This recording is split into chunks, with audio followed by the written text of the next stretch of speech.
ये सभी क्वेश्चन से सोशल मीडिया पर काफ़ी ज़्यादा ट्रेंड हो रहा है, सोशल मीडिया पर काफ़ी ज़्यादा वायरल हो रहा है। बहुत सारे स्टूडेंट्स ने इनको कवर किया है, तो आप एग्जाम हॉल में बैठने से पहले आप भी एक झलक देख लेंगे, क्योंकि हो सकता है सेम टू सेम आपको क्वेश्चन प्रश्न पत्र में देखने के लिए मिले यहाँ से। तो आप प्लीज़ अपने दोस्तों में जम करके एक बार पहले शेयर कर देंगे, क्योंकि टाइम बहुत कम है, बहुत ही कम टाइम बचा हुआ है। और प्लीज़ वीडियो को लाइक कर देंगे और इस वीडियो के अंतर्गत जितने सारे क्वेश्चन हैं सभी को याद रखने का प्रयास करेंगे। कपड़ा उद्योग में सबसे अधिक उन्नत राज्य कौन है? यानी कहने का मतलब ये कि सूती कपड़ा उद्योग में सबसे ज्यादा अगर उन्नति किया है कोई राज्य, तो वो कौन सा राज्य है? तो हो जाएंगे महाराष्ट्र। क्या हो जाएंगे? महाराष्ट्र। या फिर मुंबई आपको कभी कभी दे देगा, तो आपको क्या कर टिक करना है? मुंबई टिक करना है। यहाँ आपको महाराष्ट्र दिया है, तो आपका ऑप्शन बी बिल्कुल करेक्ट हो जाएंगे, महाराष्ट्र, यानी ऑप्शन बी आपका राइट आंसर हो जाएंगे। अब चलिए नेक्स्ट क्वेश्चन की ओर बढ़ेंगे। क्वेश्चन नंबर सेकंड पूछा गया 2020 में ये क्वेश्चन पूछा जा चुका है। कह रहा है कि निम्नलिखित में कौन सबसे छोटी है? सबसे छोटी बेसिन की बात की जाती है, कृष्णा बेसिन या फिर गोदावरी बेसिन या फिर तापी बेसिन या फिर नर्मदा बेसिन। तो इसका जो राइट आंसर हो जाएगा वो हो जाएगा आपका तापी बेसिन। यानी चारों बेसिन के अंतर्गत सबसे छोटी बेसिन कौन सी है? तापी बेसिन। ये भी क्वेश्चन मैंने आप लोगों को कई बार कवर कराया है। ऑप्शन आपका सी बिल्कुल राइट आंसर हो जाएंगे। अब चलिए नेक्स्ट क्वेश्चन की ओर बढ़ेंगे। क्वेश्चन काफी सिंपल है। क्वेश्चन करा कि जनांगीय संक्रमण सिद्धांत किसने दिया? जनांगीय संक्रमण सिद्धांत जो है ये किसने प्रोवाइड किया? मार्शल ने या फिर अमर्त्य सेन ने या फिर नोएस्टिन ने या फिर इनमें से कोई नहीं? तो हम लोग जानते हैं कि जनांगीय संक्रमण का जो सिद्धांत दिया था वो नोएस्टिन साहब ने दिया था। किसने? नोएस्टिन साहब ने। यानी ऑप्शन आपका सी बिल्कुल राइट आंसर हो जाएंगे थर्ड नंबर क्वेश्चन का। अब नेक्स्ट क्वेश्चन की ओर बढ़ा जाए। वीडियो को जो अभी तक लाइक नहीं किए तो प्लीज वीडियो को लाइक कर देंगे और अपने दोस्तों में प्लीज एक बार जम करके शेयर कर देंगे, क्योंकि आप ही लोगों के लिए इतना मेहनत की जाती है, आप ही लोगों के लिए इतना तरह से जो क्वेश्चंस होते हैं वो सिलेक्ट करके लाए जाते हैं, जो गेस करके लाए जाते हैं। ये सभी क्वेश्चंस आपको लिए आप लोगों के लिए महत्वपूर्ण है, तो प्लीज अपने दोस्तों में भी आप शेयर कर देंगे, ठीक है। क्वेश्चन पूछा गया कि निम्न में से कौन एक जनसंख्या परिवर्तन का कारक नहीं है? ये क्वेश्चन आपका 2016 में पूछा जा चुका है। प्रवास या फिर आवास या फिर जन्म या फिर मृत्यु। देखिए जनसंख्या परिवर्तन का कारक नहीं है। देखिए सॉरी, आवास से कुछ मतलब नहीं पड़ता। देखिए जनसंख्या परिवर्तन का कहने का मतलब ये हुआ कि कोई स्पेशल क्षेत्र है, कोई स्पेशल एरिया है, तो वह कितना जनसंख्या कम हो रहा है, कितना बढ़ रहा है, कितना घट रहा है, तो उससे कर रहा, उसी को क्या बोलेंगे?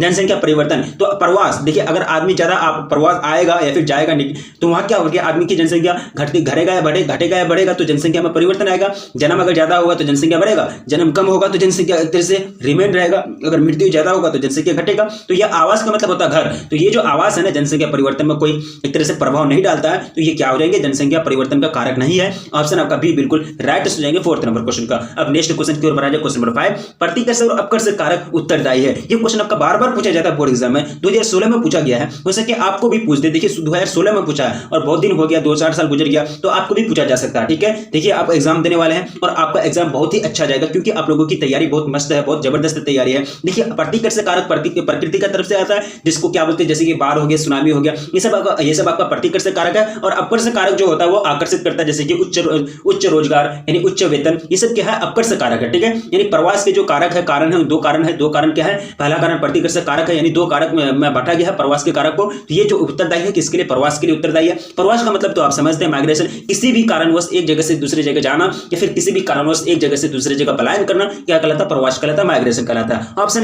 ऑप्शन ए बिल्कुल राइट आंसर हो जाएंगे। निम्नलिखित में कौन एक जन स्थानांतरण का अपकर्षक कारक नहीं है? देखिए जन स्थानांतरण बोल दे या फिर प्रवास बोल दे, दोनों का मतलब एक ही होता है। प्रवास का मतलब होता है कि जनसंख्या, यानी लोग अगर एक जगह से दूसरी जगह जाते हैं उसको बोलते हैं एक तरह से प्रवास। तो जन यानी जन का मतलब होता है लोग, स्थानांतरण का मतलब होता है एक जगह से दूसरी जगह जाना, तो इसका भी मतलब क्या हो जाएगा? प्रवास हो जाएगा, ठीक है। तो प्रवास बोले या फिर जन स्थानांतरण बोले, आपको कंफ्यूजन नहीं होना है, दोनों का मतलब सेम होता है, ठीक है। तो निम्नलिखित में कौन एक जन स्थानांतरण का अपकर्षक कारक नहीं है? अपकर्षक कारक आकर्षित करता है, जो प्रकृति का नहीं होता, ठीक है। रहन सहन की निम्न दशाएं, बिल्कुल यही हो जाएंगे, यानी रहन सहन की जो निम्न दशाएं हैं ये क्या है? अपकर्षक कारक नहीं है, यानी ऑप्शन आपका ए बिल्कुल करेक्ट हो जाएंगे 6 नंबर क्वेश्चन का। देखिए ये तो क्वेश्चन बार बार रिपीट किया गया, 2018 और 21 में बार बार पूछा जा चुका क्वेश्चन है। अब चलिए नेक्स्ट क्वेश्चन आपका स्क्रीन पर, क्वेश्चन नंबर 7, हथकरघा उद्योग है। ये क्वेश्चन आपका 2021 में पूछा जा चुका क्वेश्चन है। तो हथकरघा उद्योग आधारभूत उद्योग है या फिर कुटीर उद्योग या फिर स्वच्छंद उद्योग या फिर इनमें से कोई नहीं? तो यहाँ जो ये उद्योग हो जाएंगे, ये हो जाएंगे कुटीर उद्योग। हथकरघा उद्योग क्या है? कुटीर उद्योग है। ऑप्शन आपका बी बिल्कुल राइट आंसर हो जाएंगे। अब नेक्स्ट क्वेश्चन की ओर बढ़ेंगे। क्वेश्चन नंबर 8 आपका स्क्रीन पर पूछा गया। ये क्वेश्चन आपका 2021 में बोर्ड मॉडल पेपर में एक क्वेश्चन सेलेक्ट हुआ था। क्वेश्चन है कि भाखड़ा नांगल परियोजना किस राज्य में अवस्थित है? यानी सॉरी किस इसमें इस नदी में अवस्थित है? सतलज नदी में या फिर ब्यास नदी में या फिर गंगा नदी में या फिर नर्मदा नदी में, ठीक है। तो भाखड़ा नांगल परियोजना जो है वो किस नदी में है? सतलज नदी में। क्या हो जाएंगे? सतलज नदी में। ऑप्शन आपका ए बिल्कुल राइट हो जाएंगे 8 नंबर क्वेश्चन का। अब नेक्स्ट क्वेश्चन की ओर बढ़ेंगे। क्वेश्चन नंबर 9 आपका स्क्रीन पर पूछा गया कि गोदावरी बेसिन कहां है? ये क्वेश्चन आपका 2021 में क्वेश्चन बोर्ड मॉडल पेपर के रूप में ये क्वेश्चन सिलेक्ट हुआ था। गोदावरी बेसिन उत्तर भारत में है, पूर्वी भारत में, दक्षिण या फिर पश्चिमी भारत में? तो गोदावरी बेसिन जो आते हैं वो किस क्षेत्र में आते हैं? वो दक्षिण भारत में आते हैं, दक्षिण भारत में। ऑप्शन आपका सी बिल्कुल करेक्ट हो जाएंगे 9 नंबर क्वेश्चन का। अब देखिए क्वेश्चन नंबर 10 आपका स्क्रीन पर आपके समक्ष पूछा गया है कि उत्तर भारत में सिंचाई का मुख्य स्रोत क्या है? 2017 और 2021 में क्वेश्चन पूछा गया था।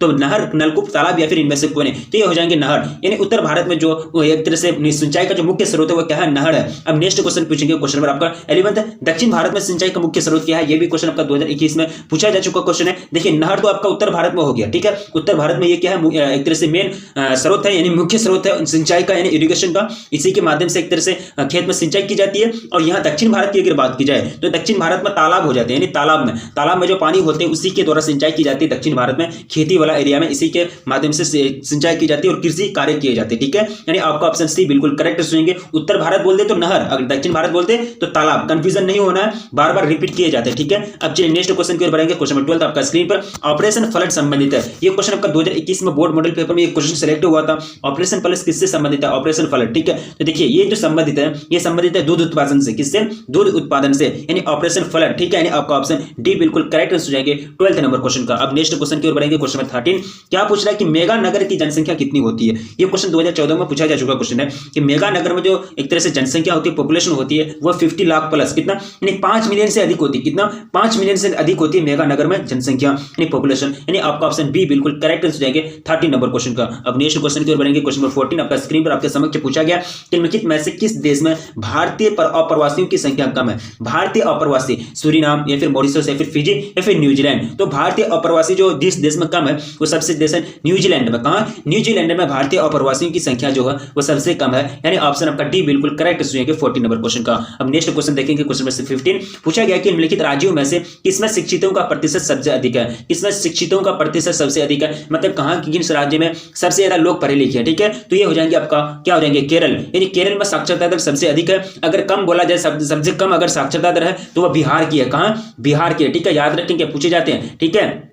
अगर लक्षद्वीप की बात की जाए तो वो सबसे ज्यादा मतलब साक्षरता दर है इसमें, यानी केंद्र शासित प्रदेशों में सबसे ज्यादा अगर साक्षरता दर है वो लक्षद्वीप है। अगर सबसे कम की बात की जाए तो वो दादर और नगर हवेली के हो जाएंगे। अगर राज्य की बात की जाए तो केरल सबसे कम, सबसे ज्यादा हो जाएंगे, और सबसे कम बिहार, ठीक है। साक्षरता दर या फिर शिक्षितों के प्रतिशत, उसी को बोलते हैं साक्षरता दर, ठीक है, कंफ्यूजन नहीं होना है। शिक्षितों का प्रतिशत की जगह आपको साक्षरता दर भी दे सकता है, ठीक है। अब चलिए नेक्स्ट क्वेश्चन की ओर बढ़ेंगे। क्वेश्चन नंबर 15 आपका हो गया कवर। क्वेश्चन 16 पूछा गया कि किस नगरीय क्षेत्र में प्रवासी जनसंख्या का अंश सबसे अधिक होता है। किस नगरीय क्षेत्र में प्रवासी जनसंख्या, देखिए प्रवासी जनसंख्या कहां जाएगा ज्यादा, मतलब जहां रोजगार अच्छा मिलेंगे, जहां एक तरह से काम करने का मतलब अच्छा प्रॉपर काम मिल जाएगा लोगों को, मतलब मजदूरी अच्छा तरह से मिलेगी, उच्च शिक्षा, उच्च वेतन, उच्च मतलब एक तरह से सुविधा मिलेगा, तो वहां लोग ज्यादा जाएंगे। तो ये जो आपका चारों के चारों जो है महानगर है, ठीक है, चारों के चारों क्या है, महानगर है, मुंबई, दिल्ली, चेन्नई, कोलकाता। तो इसका जो करेक्ट आंसर है 16 नंबर क्वेश्चन का वो हो जाएगा आपका ऑप्शन, आपका राइट आंसर जाएगा ए, यानी मुंबई। यानी एक तरह से प्रवासी जनसंख्या का अंश अगर सबसे ज्यादा है वो मुंबई में है, क्योंकि मुंबई जो है काफी मतलब डेवलप कर चुका है। क्यों, क्योंकि ये देश का वित्तीय राजधानी है, देश का वित्तीय राजधानी, प्लस जो बॉलीवुड जो मतलब फिल्म है, फिल्म इंडस्ट्री है, सबसे ज्यादा मुंबई में, ठीक है, मुंबई में ही है, ठीक है। और वहां पत्तन भी है, बहुत बड़ा पत्तन भी है, और एक तरह से जो भी होते हैं समुद्री मार्ग के द्वारा डायरेक्टली वही आते हैं। ऑप्शन आपका ए बिल्कुल करेक्ट हो जाएंगे 16 नंबर क्वेश्चन का। अब नेक्स्ट क्वेश्चन की ओर बढ़ेंगे। क्वेश्चन नंबर 17 आपका स्क्रीन पर पूछा गया। ये क्वेश्चन 2018 और 21 में पूछा जा चुका क्वेश्चन है कि निम्नलिखित में कौन सर्वाधिक जनसंख्या वाला मेगा नगर है। सबसे ज्यादा अगर जनसंख्या पाया जाएगा, देखिए सबसे ज्यादा अप्रवासी कहां आया, सबसे ज्यादा लोग आकर के, अप्रवासी का मतलब होता है बाहरी लोग आकर के बस जाना, तो सबसे ज्यादा कहां बसा, मुंबई में। जैसे अभी हम लोगों ने कवर किया 2016 क्वेश्चन में, ठीक है, किस नगरीय क्षेत्र में प्रवासी जनसंख्या अधिक है, तो मुंबई में, ठीक है। तो यहाँ जो मुंबई में जो जाएंगे, मुंबई एक मेगा नगर, ऐसा मेगा नगर है जिसकी जनसंख्या तीनों के मुकाबले में कम है। तीनों के कंपैरिजन में सबसे ज्यादा जनसंख्या किसका, कौन सा मेगा नगर का है, मुंबई का है, यानी ऑप्शन आपका ए बिल्कुल राइट आंसर हो जाएगा 17 नंबर क्वेश्चन का। अब देखिए क्वेश्चन नंबर 18 आपका स्क्रीन पर पूछा गया कि इनमें से कौन नगर सबसे बाद में बसाया गया, अदिस अबाबा, चंडीगढ़ या फिर कैनबरा या फिर जोहान्सबर्ग। देखिए सबसे बाद में किस नगर को बसाया गया, तो यहाँ जो करेक्ट आंसर हो जाएगा 18 नंबर क्वेश्चन का हो जाएंगे चंडीगढ़, यानी इसको सबसे बाद में बसाया गया था। ये आपका कैनबरा जो है आपका नियोजित नगर है, ठीक है, आपका नियोजित नगर है, ठीक है, यानी ऑप्शन आपका बी बिल्कुल करेक्ट हो जाएंगे, क्या हो जाएंगे, ऑप्शन बी बिल्कुल राइट आंसर हो जाएंगे। अब देखिए क्वेश्चन नंबर 19 आपका स्क्रीन पर, भारत में सिंचाई का साधन है, ये 2021 का बोर्ड मॉडल पेपर में ये क्वेश्चन आया था। भारत में सिंचाई का साधन क्या देंगे, तालाब तो आपका दक्षिण भारत में हो जाते हैं, कुआं भी हो जाते हैं, नहर तो आपका उत्तरी भारत में हो जाते हैं। तो भारत की बात की जाती है, ना कि उत्तर भारत या फिर दक्षिण भारत, तो तीनों के तीनों हो जाएंगे ना, उपयुक्त सभी, यानी ऑल ऑफ दिस आपका राइट आंसर हो जाएगा 19 नंबर क्वेश्चन का, ठीक है। अब देखिए क्वेश्चन में 20 पूछा गया कि कौन राज्य सूर्यमुखी का अग्रणी उत्पादक है, यानी सूर्यमुखी जो होता है, जो मतलब एक तरह से ऑयल तैयार किए जाते हैं, तेल तैयार किए जाते हैं, तो इसमें सबसे ज्यादा अगर कोई उत्पादन करता है कौन सा राज्य, कर्नाटक, आंध्र प्रदेश, तेलंगाना या फिर इनमें से सभी। तो सबसे ज्यादा अगर उत्पादन करते हैं तो वो करते हैं कर्नाटका, यानी कर्नाटक जो है सूर्यमुखी का उत्पादन करने में सबसे आगे है। ऑप्शन आपका ए बिल्कुल राइट आंसर हो जाएंगे 20 नंबर क्वेश्चन का। अब देखिए क्वेश्चन नंबर 21 पूछा गया कि इनमें से कौन एक प्राचीन नगर है। 2021 में बोर्ड मॉडल पेपर में एक क्वेश्चन आया था, नालंदा चंडीगढ़, बरौनी या फिर इनमें से कोई नहीं। तो नालंदा या हो जाएंगे, क्या हो जाएंगे, नालंदा। 21 का क्या हो जाएगा राइट आंसर। प्राचीन नगर वैसा नगर जिसका मतलब विकास प्राचीन काल में हुआ था, ठीक है, सीधी सी बात। प्राचीन नगर वैसा नगर जिसका विकास, जिसका मतलब एक तरह से बनावट या फिर उनकी एक तरह से अवधारणा जो हुई थी वो कब हुई थी, प्राचीन काल में हुई थी, उसको क्या बोलेंगे, प्राचीन नगर बोलेंगे, ठीक है। अब देखिए नेक्स्ट क्वेश्चन आपका स्क्रीन पर 22 पूछा गया कि भारत में ग्रामीण अधिवासियों के प्रकारों की कुल संख्या कितनी है। भारत में ग्रामीण अधिवासियों के प्रकारों की कुल संख्या कितनी है। ये क्वेश्चन आपका 2021 में बोर्ड मॉडल पेपर में एक क्वेश्चन आया था। तो इसका जो राइट आंसर हो जाएगा वो हो जाएगा 4। कितना है, 4, यानी ऑप्शन ए बिल्कुल करेक्ट हो जाएगा। यानी अधिवासी यानी बस्ती के प्रकार, यानी बस्ती के संकीर्ण बस्ती, पल्ली बस्ती, उसके बाद अधिक संकीर्ण बस्ती, चारों प्रकार आपको बताया गया है, ठीक है, यानी नंबर बाय नंबर आपको थ्योरी में कवर कराया गया है, ठीक है। अब देखिए 23 में पूछा गया कि इन शहरों में कौन पश्चिमी भारत में अवस्थित है। पश्चिमी भारत की बात की जाती है, ये भी क्वेश्चन 2021 में बोर्ड मॉडल पेपर में एक क्वेश्चन आया था। तो ये जो शहर हो जाएंगे कौन से शहर हो जाएंगे, तो 23 का जो करेक्ट आंसर हो जाएगा वो हो जाएगा आपका राजकोट। क्या हो जाएगा 23 का राइट आंसर, राजकोट। यानी ये जो राजकोट है ये कहां है, पश्चिमी भारत में अवस्थित है। ऑप्शन आपका ए बिल्कुल करेक्ट है, सुनिए 23 नंबर क्वेश्चन का। अब देखिए क्वेश्चन नंबर 24 आपका स्क्रीन पर आपके समक्ष, भारत विभाजन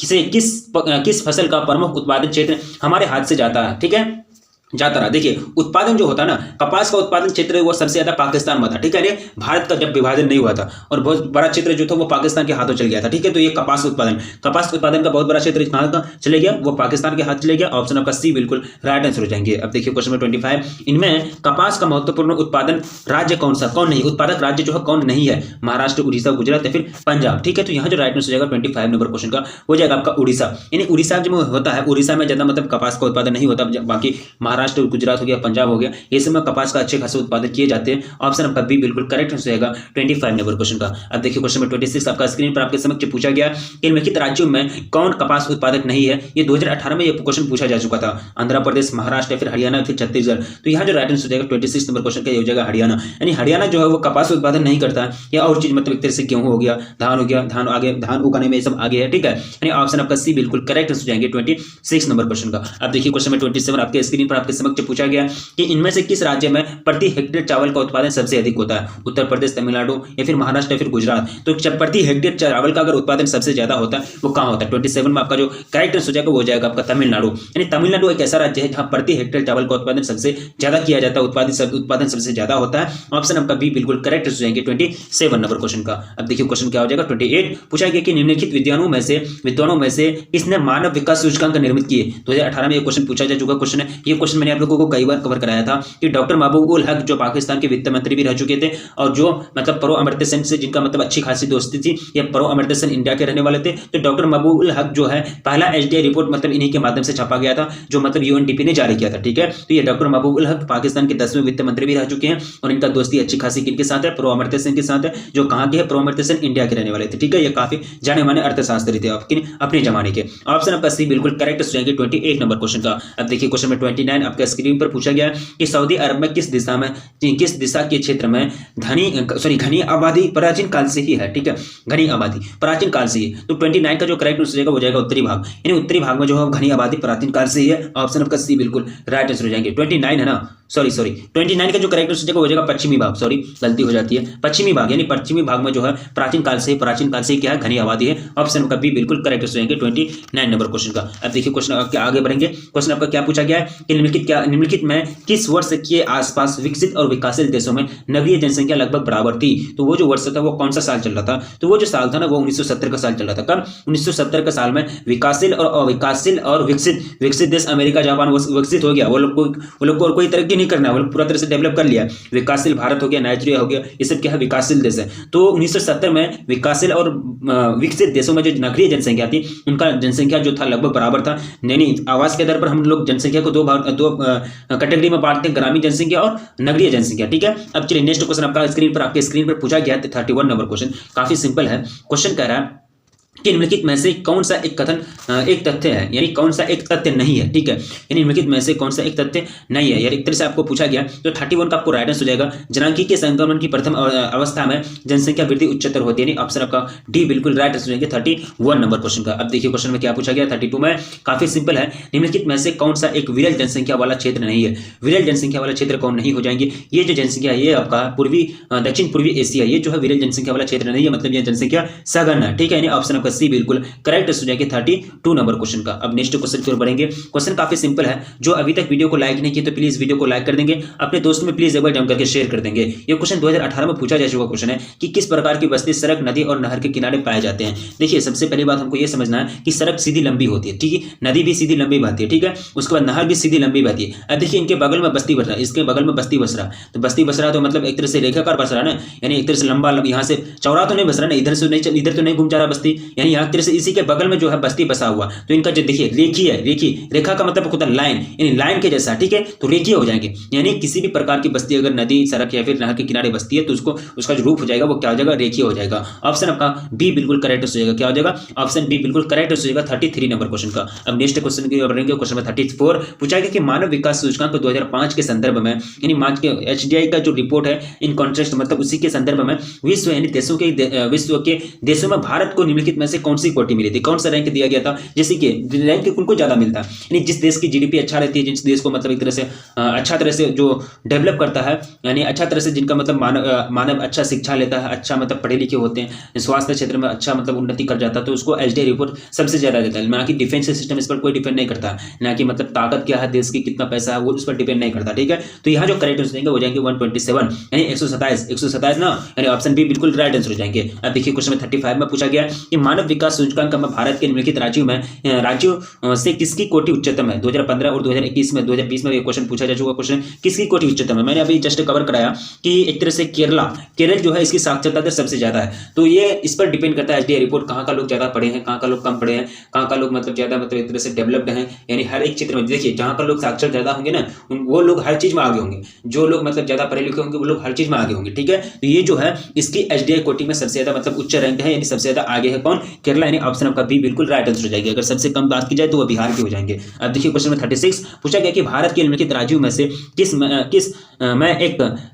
एक में स्तरीय साक्षरता दर निम्नतम। स्तरीय साक्षरता दर की बात की जाए तो साक्षरता दर अगर सबसे कम है, यानी सबसे कम अगर कहीं के स्त्रियां पढ़ती है तो वो बिहार राज्य की, कौन सा, बिहार राज्य की, ऑप्शन आपका डी बिल्कुल करेक्ट आंसर हो जाएंगे 36 नंबर क्वेश्चन का। अब देखिए क्वेश्चन में 37 आपका स्क्रीन पर आपके समक्ष पूछा गया। ये क्वेश्चन 2012 और 2015 में पूछा गया था कि भारत के 4 महानगरों को जोड़ने वाले सड़क, तो मैंने आप लोगों को थ्योरी में बताया था कि NHAIA यानी national highway authority of India, यानी national highway authority of India एक क्या कमेटी है, जो सरकार का कमेटी है, आयोग है, जिनके मतलब बहुत जो इनका काम होता है कि कहाँ रोड बन रहा है, कहाँ NH बनाना है, कौन सा राज्य को कौन सा राज्य से जोड़ना है, कौन सा सड़क को NH को मतलब फौज सीमा तक लेके जाना है, ताकि मतलब जो डिफेंस सिस्टम है, जो मतलब मिलिट्री होती है, फोर्स होती है, उनको जाने में कोई दिक्कत ना हो, ठीक है। यानी बर्फीले क्षेत्र होते हैं, बर्फीले क्षेत्र यानी सड़क से बर्फ वगैरह जम जाता है, ढक जाता है, उसको हटाने का जिम्मेदारी इन्हीं का होता है, NHAIA का, ठीक है। तो इनके 2 महत्वपूर्ण प्रोजेक्ट थे, ठीक है। एक था आपका पश्चिमी से उत्तरी गलियारा, यानी पश्चिमी से पूर्वी से पश्चिमी गलियारा, ठीक है, यानी जो गुजरात को इससे गुजरात के पोरबंदर को एक तरह से असम के सिलचर से जोड़ने का कार्य करेगा। ये आपका फर्स्ट प्रोजेक्ट था NHAIA का, सबसे बड़ा प्रोजेक्ट। और दूसरा प्रोजेक्ट वो था स्वर्णिम चतुर्भुज मार्ग, यानी स्वर्णिम चतुर्भुज मार्ग जो है ये सबसे बड़ा दूसरा प्रोजेक्ट है NHAIA का, ठीक है। अगर ये प्रोजेक्ट अभी बना नहीं है, अगर बन के तैयार हो जाएंगे तो भारत के जो 4 महानगर हैं मुंबई, दिल्ली, चेन्नई और कोलकाता, ये चारों के बीच की दूरी कम हो जाएगी, क्योंकि ये स्वर्णिम चतुर्भुज मार्ग जो है ये एक ऐसा प्रोजेक्ट है जो इस पर काम चल रहा है कि ये चारों महानगर को आपस में जोड़ दिया जाए, और इसमें जो बीच में जो भाड़ा होता है, ज्यादा पैसे लगते हैं ना, यानी आदमी को यानी यात्री को तो कम पैसे लगेंगे, कम टाइम भी लगेंगे, ठीक है। ये बहुत बड़ा प्रोजेक्ट है, ठीक है। 4 महानगर कौन सा हो जाएंगे, मुंबई, दिल्ली, चेन्नई, कोलकाता, ठीक है। यानी ऑप्शन आपका डी बिल्कुल करेक्ट हो जाएंगे। पूछे जाएंगे बोर्ड एग्जाम में, पूछे जाते हैं बार-बार। देखिए भार के विचार से किस पदार्थ का परिवहन सबसे अधिक होता है, भार के विचार से, तो भार के विचार से अगर कौन सा पदार्थ है, यहाँ जो 38 का राइट आंसर हो जाएगा वो जगह कोयला, यानी कोयला का जो परिवहन होता है सबसे ज्यादा होता है, ऑप्शन आपका ये बिल्कुल राइट आंसर हो जाएंगे। अब देखिए क्वेश्चन आपका कितना हो जाएगा 39, किस नगर में रेलगाड़ी जमीन के अंदर सुरंग में चलती है, हैदराबाद, मुंबई या फिर कोलकाता या फिर चेन्नई। तो बिल्कुल इसका जो करेक्ट आंसर हो जाएगा 39 नंबर क्वेश्चन का, वो आपको चूज करना है। 39 का क्वेश्चन काफी सिंपल क्वेश्चन है, तो इसका जो करेक्ट आंसर हो जाएगा वो जाएगा कोलकाता, क्या हो जाएगा, कोलकाता। अब देखिए क्वेश्चन नंबर 40 पूछा गया कि निम्नलिखित राज्यों में से किस राज्य में सड़कों का घनत्व सबसे अधिक है। सड़कों का घनत्व सबसे अगर ज्यादा है आंध्र प्रदेश, मध्य प्रदेश, केरल या फिर उत्तर प्रदेश, तो इसका जो करेक्ट आंसर हो जाएगा 40 नंबर क्वेश्चन का हो जाएगा केरल, ये हो जाएगा क्या, केरल। देखिए अब देखिए सब चीज में केरल क्यों आगे हो रहा है, देखिए केरल जो है ना आपका, केरल जो है साक्षरता में अधिक है, एचडीआई रिपोर्ट में ये केरल अधिक है, तो यहाँ के लोग पढ़े लिखे हैं, यहाँ के लोग जो चुनते हैं ना, जो गवर्नमेंट को चुनते हैं, जो सरकार को चुनते हैं, जो सीएम बनाते हैं, वो अच्छे आदमी को बनाते हैं, अच्छा मतलब कैंडिडेट चुनते हैं, तो वहाँ काम भी करते हैं, विकास के कार्य भी करते हैं, तो वहाँ सड़क वगैरह, रोड वगैरह अच्छा सुधर गया है, और ये सबसे आगे बढ़ गया पूरा इंडिया में, ठीक है। यानी सड़क के घनत्व में सबसे ज्यादा आगे बढ़ गया ये केरला, ठीक है। यानी ऑप्शन आपका सी बिल्कुल करेक्ट हो जाएंगे 40 नंबर क्वेश्चन का। अब नेक्स्ट क्वेश्चन की ओर बढ़ेंगे। क्वेश्चन में कितना हो जाएगा 41, पूछा गया कि गिरमिट, क्या पूछा गया कि गिरमिट एक्ट संबंधित है, तो ये किससे संबंधित है, तो गिरमिट एक्ट जो संबंधित है ना, ये भारतीय उत्प्रवास से, किससे, भारतीय उत्प्रवास से ये संबंधित है। ऑप्शन आपका डी बिल्कुल करेक्ट हो जाएंगे। अब देखिए क्वेश्चन नंबर 42 आपका स्क्रीन पर, जो वीडियो को अभी तक लाइक नहीं किए, देखिए मुझे भी बार बार बोलने में अच्छा नहीं लगता, बहुत सारे लोग अभी हैं, अभी हम जस्ट देख रहे हैं, वीडियो लाइक नहीं किए, तो प्लीज वीडियो को लाइक कर देंगे, क्योंकि आप ही लोगों के लिए इतना मेहनत की जाती है, ठीक है। ये क्वेश्चन आपका 2017 में पूछा जा चुका क्वेश्चन, 2017 में 42वां क्वेश्चन कह रहा है कि निम्नलिखित में कौन बागानी फसल नहीं है, ठीक है। रबर, चाय, फिर कॉफी, फिर मक्का। ये मक्का कहां से आ गया, ये बागानी फसल नहीं हो जाएंगे, रबर हो गया, चाय हो गया, कॉफी हो गया, इसे बागान में उत्पादन किया जाता है, तो मक्का आपका बागानी फसल नहीं है। ऑप्शन नंबर डी बिल्कुल करेक्ट हो जाएंगे 42 नंबर क्वेश्चन का। अब नेक्स्ट क्वेश्चन की ओर बढ़ेंगे, क्वेश्चन नंबर 43, काफी सिंपल क्वेश्चन है। क्वेश्चन पूछा गया कि निम्नलिखित में कौन एक रेशेदार फसल नहीं है, रेशेदार फसल कौन नहीं है। 2017 में ये क्वेश्चन पूछा जा चुका क्वेश्चन है, कपास, कॉफी, मेस्टा या फिर जूट। तो ये कॉफी तो आपका ये है ना, रोपण फसल हो जाएंगे ना, ये कपास भी आपका हो जाएगा। मेस्टा तो देखिए, मेस्टा एक नया वर्ड देखते होंगे, ये जो मेस्टा है एक जैसे जूट के जैसा नहीं, एक मतलब रेशेदार फसल होता है, इसके भी कपड़े वगैरह बनाए जाते हैं, इससे जो प्राप्त ये होते हैं, जो भी मिलते हैं, इससे रेशा मिलते हैं, उससे कपड़े बनाए जाते हैं। जूट हो गया, मेस्टा और कपास, के तीनों का जो ग्रुप है एक ही ग्रुप का आदमी है तीनों, ठीक है। यानी ऑप्शन आपका बी बिल्कुल करेक्ट हो जाएगा, इसको यहाँ नहीं होनी चाहिए। ये कॉफी आपका रोपण फसल है, ये रेशेदार फसल नहीं है, ठीक है। अब नेक्स्ट क्वेश्चन की ओर बढ़ेंगे, क्वेश्चन 44 पूछा गया कि भारत की जनगणना में प्रवास की गणना किस आधार पर की जाती है, जन्म के स्थान, पिछले निवास का स्थान, इनमें दोनों, बिल्कुल इनमें के दोनों। यानी जब जनगणना की जाती है, जब सेंसस की जाती है, तो जनगणना अगर करने जाते होंगे, तो जब जनगणना होता है 10 साल में तो जनगणना किया जाता है, 2021 में होना तो नहीं हुआ, ठीक है। अब देखिए जनगणना देखिए होता है ना, तो उसमें जन्म स्थान व्यक्ति से पूछा जाता है कि आपका जन्म कहाँ हुआ था और आप इससे पहले कहाँ रहते थे, इन ये दोनों बात को पूछना जरूरी होता है जनगणना में। यानी ऑप्शन का सी बिल्कुल करेक्ट हो जाएंगे 44 नंबर क्वेश्चन का। देखिए क्वेश्चन 45 तो पूछा गया क्वेश्चन है, निम्नलिखित में से किस राज्य में उत्प्रवासियों की संख्या सबसे अधिक, उत्प्रवासियों की संख्या सर्वाधिक है, बिहार, उत्तर प्रदेश, हरियाणा या फिर मध्य प्रदेश। यहाँ देखिए आपका 4 राज्य दिया गया, अगर आपको मुंबई रहता तो मुंबई आपको टिक करना पड़ता, लेकिन ये 4 राज्य में आपको कंपेरिजन करना, तो ये हो जाएंगे उत्तर प्रदेश, क्या हो जाएंगे, यूपी यानी उत्तर प्रदेश। आपका ऑप्शन बी बिल्कुल करेक्ट हो जाएंगे 45 नंबर क्वेश्चन का। अब देखिए क्वेश्चन 46 पूछा गया कि भारत में स्त्रियों का प्रवास किस धारा में सर्वाधिक है, तो ग्रामीण से ग्रामीण, यानी ग्रामीण से ग्रामीण। अगर आपको बोलते पुरुष का हो जाएगा आपका ग्रामीण से नगरीय, ठीक है। देखिए ग्रामीण से ग्रामीण क्यों होता है कि स्त्री में, देखिए भारत में एक प्रथा है, भारत में स्त्री का शादी हो जाएगा, लड़की का शादी हो जाएगा, तो वह हमेशा के लिए, जिंदगी भर के लिए अपना